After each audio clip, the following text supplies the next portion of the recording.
And we'll begin the hour with a story about an animal who would, I'm sure, love to have been at the worship service, but it was a very inconvenient thing. It didn't get the invite. Couldn't quite get there. Okay, just to get things rolling, this is a story that we heard about. Okay, I give him enough to talk about as it is. First from the following dude. Hey, is it Mick or is it Mike? I go by Mick. There's way too many mics around. Okay. Mick Menego is his name.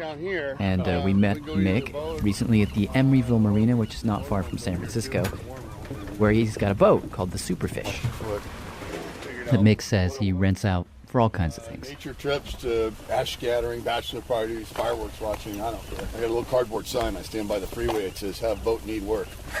So yeah, that's Mick.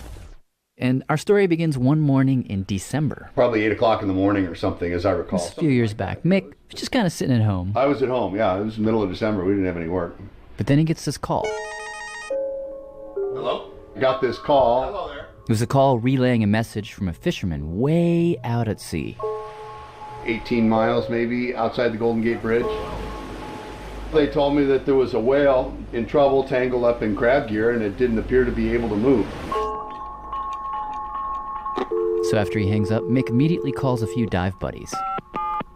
Tim Young, Air Force Pararescue. and then let's see, James Mosquito, James Mosquito. professional diver. I called him and said, hey, here's the deal. Are you interested? It was a no-brainer. I said, yeah, I'm in. Absolutely. Figured, all right, we're going. So I packed up my stuff. Got my gear and I went directly to the boat.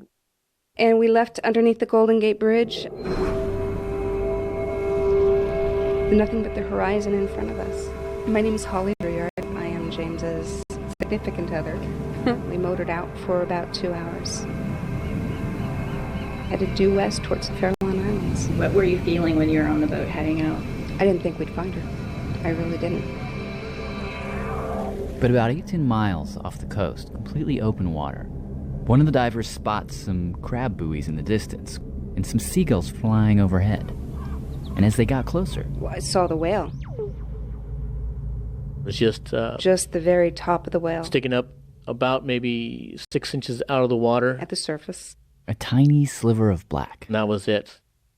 I said, okay, we need to see what's going on. So Tim and James jump into an inflatable boat, and they paddle about a couple hundred feet from the whale. And it just wasn't happening. Every time that this whale came on up, it would just displace the boat back again.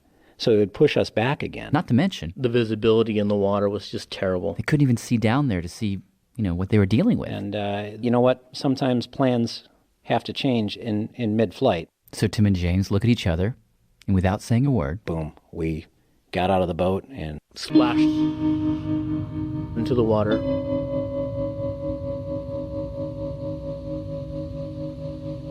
I see a shadow.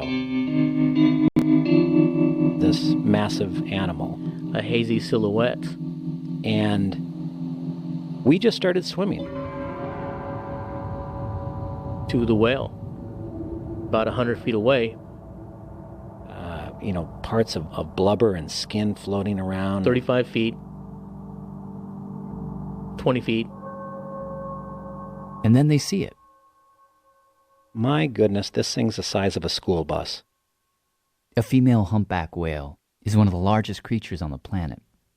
50 feet long, 50 tons. And this particular whale was in a kind of C shape, where its head was at the top of the water, but its tail was almost pointed directly down. It was almost like somebody was pulling her down by the tail to the bottom of the ocean. Yeah, there was probably 20 crab traps, 2,000 pounds at least, just tied up to the tail. She had just become an anchor. Anchored. And to see her not be able to move that tail and to struggle. Just like... The whale was actually really laboring to breathe. It's a little puff, and there was just rope everywhere. It went around the whale's mouth, around the whale's head, across her eye, over her back, wrapped around the pectoral fins, all the way down to his tail. I thought there was no hope. There's no chance. We're looking at a dead whale. The whale just doesn't know it yet. But I knew that I had to try. I'm going to swim to the whale. And as soon as I decided, okay, I'm going to swim to the whale, well, the whale decided she wasn't going to have that. What'd she do? She put up her pectoral fin, which is like her arm, and this pectoral fin's about 15 feet long, it's about 4 feet wide, and she just splashed down the water in front of me. it's the size of an airplane wing coming down on top of you, just inches from my head. So at that point, I backed off and waited. Waited for the whale to settle down, She was physically exhausted. which she did. And then they both swim back. James goes to the tail, and Tim up to the whale's head, I was there with a 6-inch dive knife, cutting out line right near her eye. which was the size of a grapefruit. And her eye was moving, keeping an eye on me. Really? Absolutely. He would go left, her eye would go left. He'd go right, her eye would go right. She was tracking me. And all the while, they're just cutting as much rope as they can. You really had to saw at it. It was very strong, very tight. Sometimes I'd cut a rope and it would be a loose rope, and all of a sudden something else would tighten up, which was the one rope that would let it all free. This whole process took hours. But finally, James gets to the end of it. He's at the tail sawing his way through that big clump of line, and he realizes at a certain point that to cut through all that I'm line, going to have to stab the whale to get my knife underneath the rope. It was that tight. So I jabbed my knife into the whale's tail and pulled the rope and then cut it. and at once the rope went. It was a very surreal moment looking down and seeing the 20 crab traps and buoys just disappear into the abyss.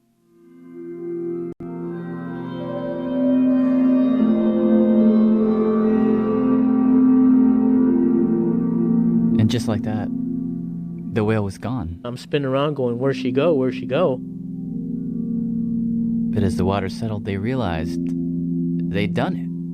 They'd freed her. As soon as I came up, I was like, woohoo, wow, hooping it up and yelling. And Unbelievable. I was screaming. Can you imagine? Now here's where the story takes a pretty startling turn. In fact, the whole reason we wanted to tell this story to begin with is for what happens next. So Tim and James and the other divers are in the water. They're celebrating, high-fiving. And then all of a sudden, James looks down.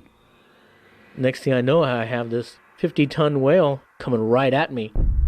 I'm thinking, oh my God, stop, I just saved you. Wait, so this whale is coming at you from below, like Jaws? Yeah, she's rising up towards me. Oh, God. And I was just thinking, this is going to hurt.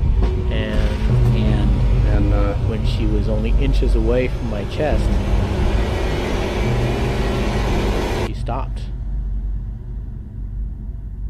And pushed me on the chest backwards. And then released me and then kind of pushed again. And then released and pushed again. And again. Wow. And then she swam up right next to me, picks her head up above the water so that her eye was above the water. And then came up and looked directly at me. And for what felt like 30 seconds, he says, she just stared at him. The pupil didn't move around. She wasn't looking for anything else. She was just looking at me.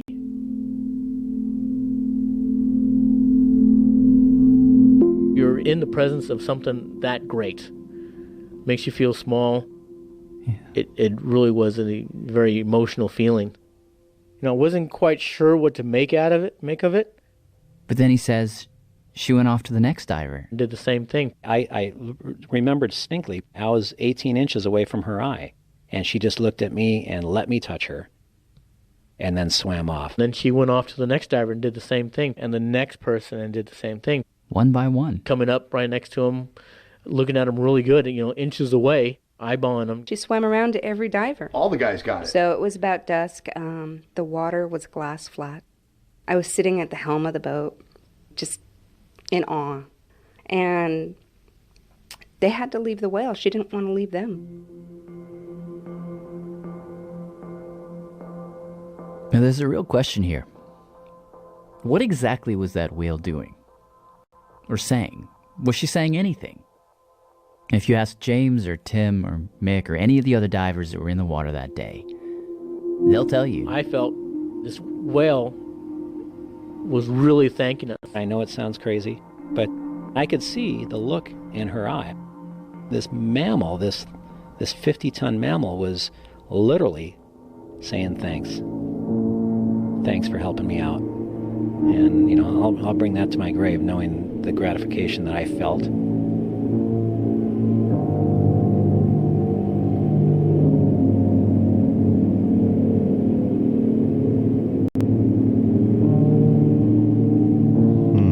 Wow. So what do you think? I mean, here's the question, really. Was that whale saying thank you? Was the whale saying, well, I think the whale was saying something. I mean, a whale, if she was just free of her ropes, I would think she would just go off and say, woof, I'm free. So the fact that she would... But she hung around and make these circled, specific eyeball visits, like, I don't know, I feel that there's something intentional about that. She didn't leave anyone out, right? No, she went. In to fact, everybody. according to one of the guys on the boat, she actually went to the boats and did the same thing to the boats. She said thank you to the boats? Yeah. Well, then.